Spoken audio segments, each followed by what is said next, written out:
Hello. Hello. अरे कहाँ हो तुम? सुबह से शाम हो गई, मैं कब से तुम्हें कॉल कर रहा हूँ, तुम फोन ही नहीं उठा रही हो। वो अम्मी के पास बैठी हुई थी, आज उनकी रिहाई हुई है ना, इसलिए। क्या मतलब? छोड़े आदिल, लंबी कहानी। आप बताएं कॉल क्यों किया? मतलब तुम्हें कॉल करने की वजह भी बतानी पड़ेगी? यानी तुम भूल गई हो कि तुम्हारी जिंदगी में मैं था और मैं तुमसे बहुत मोहब्बत करता था। एक मिनट, इतनी छोटी सी बात को आप क्यों इतना दूर लेके जा रहे हैं? छोटी सी बात? अरे मैं तो चांद को देख के तुम्हारा चेहरा इमेजिन कर रहा था और तुम हो के। लेकिन आज तो चांद की दूसरी रात है और चांद तो ना होने के बराबर नजर आ रहा है, तो फिर आपने मेरा चेहरा कैसे इमेजिन कर लिया? मेरी बात मानो, तुम छत पे आ जाओ। छत से तुम्हें चांद ज्यादा साफ नजर आएगा। विजरी एस्पेक्ट से यार। आप कहाँ पे हैं? छत पे।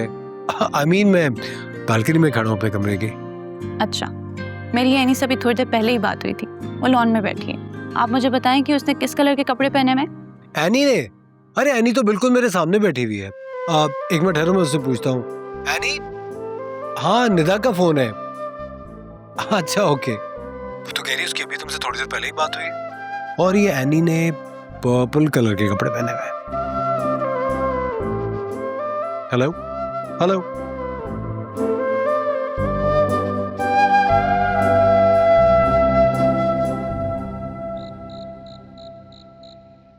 आदिल, यहाँ क्या कर रहे हैं?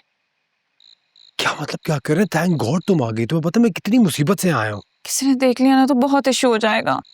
आज मैं सारे इश्यूज खुद क्लियर करने के लिए आया हूँ। मैं जानता हूँ कि तुम मुझे किसी और के साथ सोच के खुद को कोस रही होगी, लेकिन ट्रस्ट मी, उन सोचों में मैं भी खुश नहीं हूँ। क्या हो गया आदिल? आपको बुखार बुखार तो नहीं हो गया? कहीं सर पे चोट तो नहीं है? या अल्लाह, मेरी तो शादी भी नहीं हुई अभी तक। क्या हुआ? तुम मुझसे ऐसे की बात कर रही हो? आप कैसे बात कर रहे हैं? तसव्वुरात और पता नहीं खदशात, क्या हो गया आपको? तुम्हें डर नहीं लग रहा मैं किसी और से शादी ना कर लूं? डर क्यों लगेगा?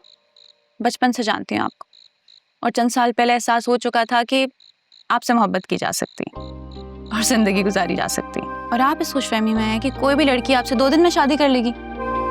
सावियर बेटा, मैं तुझे नहीं छोड़ूंगा। इतनी इंसल्ट मेरी आज तक नहीं हुई है। ले, अपने आप में ही बड़बड़ा रहे हैं अब। अरे मैं यहाँ अपने फ्यूचर को लेके परेशान हूँ और तुम हो के हंस रही और मेरा ही मजाक उड़ा रही हो। इसलिए क्योंकि अम्मी मान गई। What? Really? आंटी मान गई है? जी, और अब्बू ने कहा है कि एनी और जावियार से बात करके प्रॉपर आपके घर रिश्ता लेके आएंगे। एक्सेलेंट यार।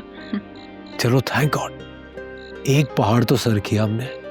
लेकिन अब सोच रहा हूँ कि मेरी मम्मी को कैसे मनाएंगे। अब हम यही सोच के परेशान होंगे तो खुश कब होंगे? This is the reason. This is the reason I want to marry. हमेशा पॉजिटिव, रिलायबल और अच्छा सोचने वाली लड़की। एक मशवरा दूं? शादी के बाद भी ये बातें याद रखिएगा। निदा, आदिल, कहीं अम्मी ना आ जाए, प्लीज यहाँ से चले जाएं, जल्दी जाएं। कैसे जाऊं? अब कैसे आए थे? मैं तो नीचे दरवाजे से आया था, दरवाजा खुला था तो अंदर आ गया। सोचा अगर कोई दिख गया बीच में तो कोई बहाना बना दूंगा। अच्छा, अभी दीवार से कूद जाएं। कूद जाऊं? जी प्लीज। कहाँ फंस गया? क्या हुआ आदिल? मजाक कर रही थी, क्या जान देंगे? हाँ। अच्छा चलिए मेरे साथ, जैसे ही मैं इशारा करूं तो आपने सीढ़ियों से नीचे उतरना है और दरवाजे से बाहर। ओके चलो।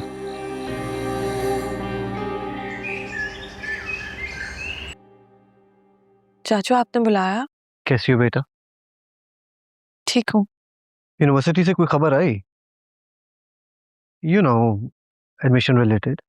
नहीं, अभी तक तो नहीं आई। कुछ ईमेल्स आए थे, पर I think end of this week शायद कुछ फाइनलाइज हो जाए, कुछ शॉर्टलिस्ट हो जाएगा। शबी बेटा, तुम जानती हो कि मैंने तुम्हें हमेशा अपनी बेटियों की तरह माना है और यही चाहा है कि तुम्हें इस दुनिया की हर खुशी मिले, लेकिन कहीं ना कहीं मैं नाकाम रहा हूँ। पिछले कुछ अरसे में जो तुमने फेस किया है, जिस दौर से तुम गुजरी हो, आई एम वेरी सॉरी। मैं तुम्हारी कोई मदद नहीं कर सका, तुम्हें बचा नहीं सका। तुम किस हाल में हो, खुश हो, नहीं हो, इस सब से बेखबर रहा और आज इसी बात के लिए मैं तुमसे माफ़ी मांगना चाहता हूँ। चाचू आप क्यों अपोलोजाइज कर रहे हैं? वो वक्त, वो शख्स अब एक माजी का हिस्सा बन चुका है और अब मैं आपकी छत के नीचे हूँ, बहुत खुश हूँ, बहुत महफूज हूँ। आपको मुझसे माफ़ी मांगने की बिल्कुल ज़रूरत नहीं है। सुनकर अच्छा लगा कि तुम अब आगे बढ़ चुकी हो और अब तुम दिल लगाकर पढ़ाई करना, खूब मेहनत करना, और जब तुम वापस आओगी तो शायद कोई सरप्राइजेस भी हो तुम्हारे लिए। कैसे सरप्राइजेस चाचू? वो तुम जब वापस आओगी तो फिर बताऊंगा, लेकिन इतना ज़रूर कहूँगा कि अपना जहन बना कर आना, क्योंकि वापस आके तुम्हें एक नई ज़िंदगी शुरू करनी है।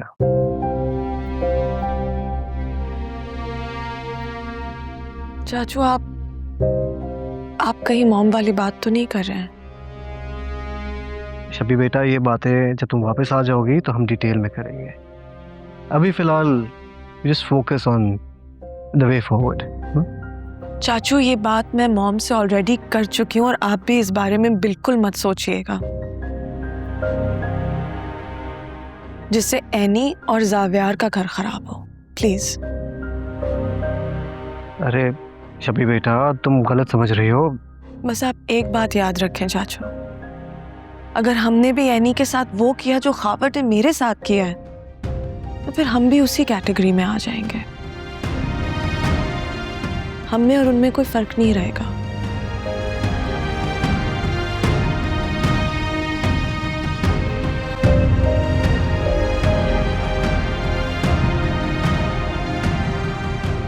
जी जी, बिल्कुल बिल्कुल वो राजी है, क्यों नहीं राजी होगा। और फिर तुम तो जानती हो ना, आजकल के दौर में ऐसी बातें बच्चों की मर्जी के बगैर कहाँ तय होती हैं। हाँ हाँ, बल्कि आदिल क्या, मेरे तो पूरे घर को तुम्हारी बेटी बहुत पसंद है। हाँ फिर अगले हफ्ते होती है मुलाकात, लेकिन मेरी होने वाली बहू को लेकर जरूर आना। हो सकता है हम कोई छोटी मोटी रस्म ही कर दें। हाँ हाँ, मैं पूरा हफ्ता याद दहानी कराऊंगी, देखना तो तुम। ठीक, ओके, खुदा हाफिज। क्यों करें आप? मैं तुम्हारी माँ हूँ, माँ बाप की जिम्मेदारी होती है अपनी औलाद की शादी करवाना। मैं ये जिम्मेदारी निभाने की कोशिश कर रही हूँ, ये जानते हुए भी कि मैं किसी और को पसंद करता हूँ। मैं उसे बिल्कुल पसंद नहीं करती, और तुम्हारी शादी मेरी पसंद से होगी। अगर ऐसा ना हुआ तो मुझसे बुरा कोई नहीं होगा। मम्मी, मैं आपसे बहुत प्यार करता हूँ और मेरे दिल में आपकी बहुत कदर है, एंड आई एम श्योर आप भी मुझसे उतना ही प्यार करती हैं आपकी। तो फिर आप मेरे दिल की बात क्यों नहीं सुन रही? मेरे दिल में निदा है और वही मेरी खुशी है। मैं उस लड़की को बिल्कुल पसंद नहीं करती और उसे अपनी बहू नहीं बनाऊंगी। तो ठीक है, अगर आपने मुझे किसी के साथ जबरदस्ती बांधा ना, तो फिर उसकी जिम्मेदारी मुझ पे नहीं होगी। तो क्या करोगे तुम? क्या करोगे? धमकी दे रहे हो? समझाने की कोशिश कर रहा हूं, इसके नताइज बहुत बुरे भी हो सकते हैं। फिर मत कहिएगा कि तुमने मुझे बताया क्यों नहीं।